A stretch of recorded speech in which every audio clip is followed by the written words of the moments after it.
को संभालने को दे दिया, सौंप दिया।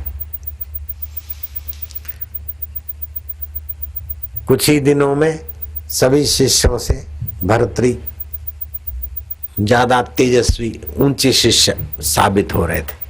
गोरखनाथ उनके त्याग पर, उनकी तत्परता पर, उनके श्रद्धा भक्ति पर, समर्पण पर प्रसन्न हो रहे थे। तो जैसे भोजन करते तो डकार आता, ऐसे प्रसन्नता होती तो उस दूसरे शिष्यों के आगे बात हुई कि तुम तो वर्षों से यहां रहते हो। शिष्यों के आगे भर्तृ की सराहना की। पुराने शिष्य थे, मुंह लगे गए, गुरुजी हो तो राजा है, अभी तो आया है, तो वो तो वही है जो अपनी औरत के लिए मत्था पीट रहे थे, रो रहे थे। अभी भले आपको देखते हैं कि ये सम्मान है, वैसे हैं वैसे हैं। गुरुदेव हो जाए परीक्षा, भर्तृ को बुलाओ। भर्तृ बबुल के जंगल से जाकर लकड़ियों का बोझ बनाकर ले आओ। जिसने कभी कुल्हाड़ी हाथ में न पकड़ी वो बबुल के जंगल में जाकर लकड़ियां कराए, उसके लिए तो एक प्रकार की सजा है, परीक्षा है। भर्तृ कोई शिकन नहीं, कोई इनकार नहीं, हाँ हो जाएगा। गए, कुछ समय बीता, बोले अभी वो आते होंगे। और रास्ते में चेक डैम जैसा कुछ पड़ता है, ठीक उस पे आते हो तो एक तरफ खाई और दूसरी तरफ पानी है। तुम जाना दोनों चेले, भर्तृ को ऐसा धक्का मारना कि लक्कड़ एक तरफ, भर्तृ दूसरे तरफ। फिर क्या करते पता चलेगा। हरीफ शिष्य थे, वो धक्का मारने में कम क्यों रखे। और वो राजा को धक्का नहीं मार रहे हैं, अभी अपने जूनियर गुरु भाई को धक्का मार रहे हैं। ये तो सीनियर है, अपने जूनियर को धक्का मारने में क्या संकोच होता है। नए चेले को धक्का मारने में पुराना चेला क्यों डर करेगा। और गुरु के आगे लाइसेंस तो है ही है। धक्का मारा, भर्तृ लुढ़क गए, गठरी इधर गिर गई। न आंखों से अंगारे बरसाए, न होठ फड़फड़ाए, न वाक बाण, न नेत्र की अंगारों की आग, न चेहरे पर शिकन, मानो कुछ हुआ ही नहीं। जैसे स्वप्न में होता और कुछ महत्व नहीं, ऐसे ही महत्व नहीं। सारा जगत स्वप्न है, उसको जानने वाला अपना चैतन्य अपना है। गुरु की बात मानो, आत्मसात कर ली। क्रोध के समय भी ज्ञान ने रक्षा कर ली। बोझा लुढ़क गए थे, खड़े हो गए, बोझा उठाए, सिर पे रखा, चल दिए। शिष्य ने बताया, गोरखनाथ ने कहा देखो गुरुजी, ये तो पहले एक ही परीक्षा है, और कुछ परीक्षाएं हो तब पता चलेगा।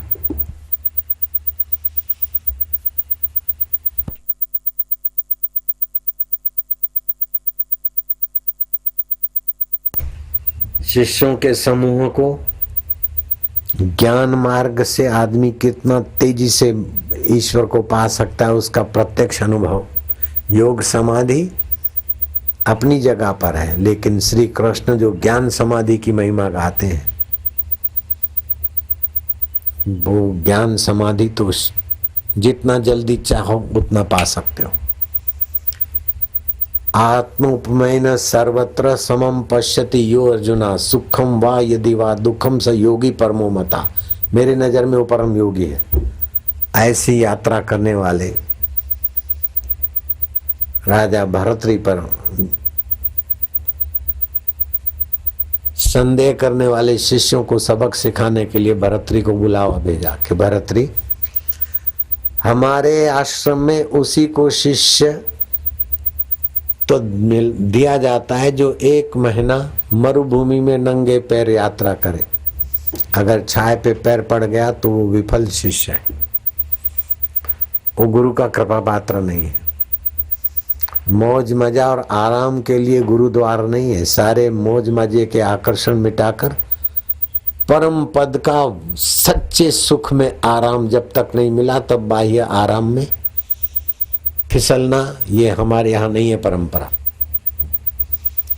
जो आ गया गुरु महाराज, भर्तृ चल पड़े नंगे पैर। जिसने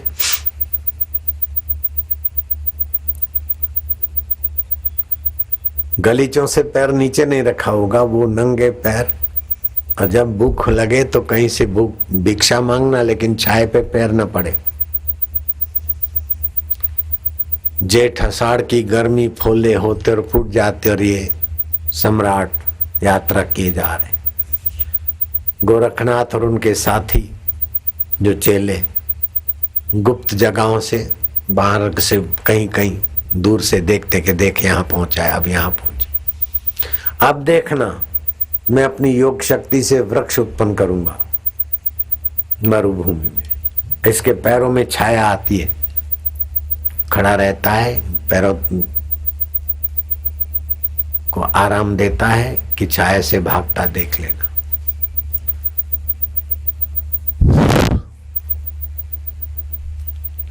वृक्ष खड़ा हो गया, पैर छाया में आ गए, ऐसे कूदे मानो अंगारे पे पैर पड़ गए। गोरखनाथ खुश हुए कि कैसा आज्ञाकारी शिष्य है, कैसा सत्पात्र है। भगवान शिव जी कहते हैं, आज जन्म कर्म कोटि नाम, करोड़ों जन्मों के, लाखों जन्मों के करोड़ों कर्म तुम्हारे सफल हुए जब गुरु के हृदय में संतोष हो जाए कि ये मेरी कृपा साक्षात्कार के धन को पचा लेगा, ऐसा गुरु मान ले, समझो तुम्हारे करोड़ों जन्मों के जप यज्ञ तप व्रत सब सफल हो गए। आ जन्म कर्म कोटि नाम, यज्ञ जप तप क्रिया ता सकला सफला देवी, गुरु संतोष मात्र का। गुरु को हम, गुरु के हृदय में हमारे प्रति संतोष हो जाए कि हाँ वफादार है, कृपा पचाने के पात्र है। 10% पचा लेगा या 80 पचा लेगा या 100% पचाने का पात्र है, ऐसा गुरु ने ठान लिया, बस चेले का काम हो गया। हमारा ऐसे ही तो काम हुआ ना, मेरे गुरु जी के हृदय में हो गया कि हाँ ये झेल लेगा, पचा लेगा। हाँ, देख ले मजा। फिर गुरु पर से तो मजा ही मजा है।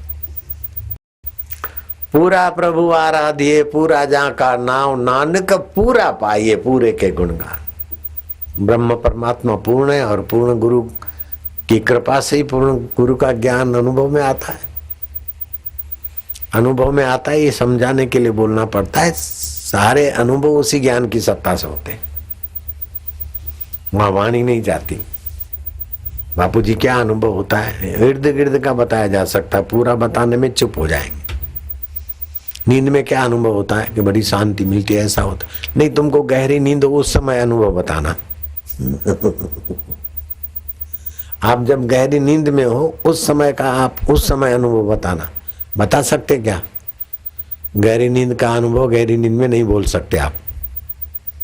ऐसे ही बापू को साक्षात्कार में क्या अनुभव हुआ, उस अनुभव को बोलने के समय नहीं बोल सकते, वाणी में नहीं आता। उपनिषद कहती है, इशारा देती है, यतो वाचो निवर्तन्ते अप्राप्य सा मनसा सा, जहां वाणी नहीं जा सकती, मन से अप्राप्त है। आनंदोति ब्राह्मण न बिभेति कदाचन, उस आनंद ब्रह्म में स्थित ब्रह्मवेता फिर कभी भयभीत नहीं होता, डरता नहीं। ये मेरा चला जाएगा, ऐसा हो जाएगा, मैं मर जाऊंगा, ऐसा हो जाएगा, वैसा हो जाएगा, कुछ डर नहीं। सातों समुद्र मिलकर एक हो जाए और एक लोटे में समा जाए, और आकाश को कोई लपेट के चादर की नहीं बगल में रख ले, और पृथ्वी बर्फ का गोला होके आकाश में उड़ने लग जाए, फिर भी ज्ञानी को आश्चर्य नहीं होता, ये माया में सो हो रहा है, मेरे स्वभाव में ही हो रहा है, ब्रह्म स्वभाव। आगे जाके देखो, फिर ललनाएं आएगी, महल होंगे, ऐसा आमंत्रण होगा, लेकिन वहां भी नहीं रुकेंगे। देखो मैं अभी योग बल से दिखाता हूं। भरतरी ललनाओं से खफा भी नहीं हुए, आकर्षित भी नहीं हुए, भिक्षा लेके चल दी। कहीं झाड़ी जाती होती हमारी भूमि में, वहां कंथा बंथा उनका फटा के गोरखनाथ शिष्यों सहित आगे जाके खड़े हो गए। भरतरी यहाँ तक पहुंच गए, मैं बड़ा प्रसन्न हूं। ललनाओं से न नफरत की न हाव भाव रहा, पेड़ के नीचे भी तुम रुके नहीं, हमने सब देखा। जो मांगना है मांग लो, गुरु जी बस आपकी प्रसन्नता प्रसन्न हूं तभी तो बोल रहा हूं, मांग लो।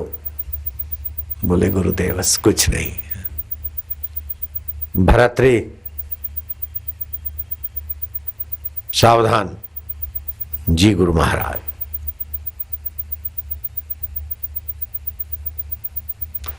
हमारे यहां सिद्धांत है, गुरु प्रसन्न होकर कुछ दे तो शिष्य को मांगना चाहिए, नहीं मांगता तो ये गुरु का अपमान है।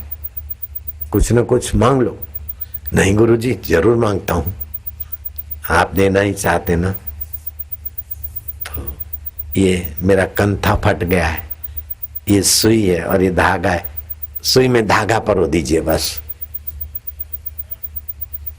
भरतरी तुम इतने निष्प्रह, इतने अचाह, तो जाओ सारी चाहें जिससे पूरी होती है वो ब्रह्म साक्षात्कार तुम्हारा है। मनुष्य में कितनी शक्ति है, जिसके यहाँ 360 बबरची रसोई रहते और साल में एक बार किसी रसोई टीम को मौका मिलता था राजा भरतरी का व्यंजनों सहित मनपसंद भोजन बनाना। और 10 दिन पहले 8 दिन पहले जिन्होंने बनाया वो का वो नहीं बनाना है, कुछ नया खोज के बनाना है। 360 बबरची रहते थे अपने राजा साहब की प्रसन्नता के लिए, उनकी शाबाशी या उनका प्रमाण पत्र पाने को। ऐसे भरतरी नंगे पैर यात्रा करते। अमीरी की तो ऐसी की सब जर लुटा बैठे, और फकीरी की तो ऐसी की कि गोरखनाथ के चरणों में आ बैठे तो आ बैठे।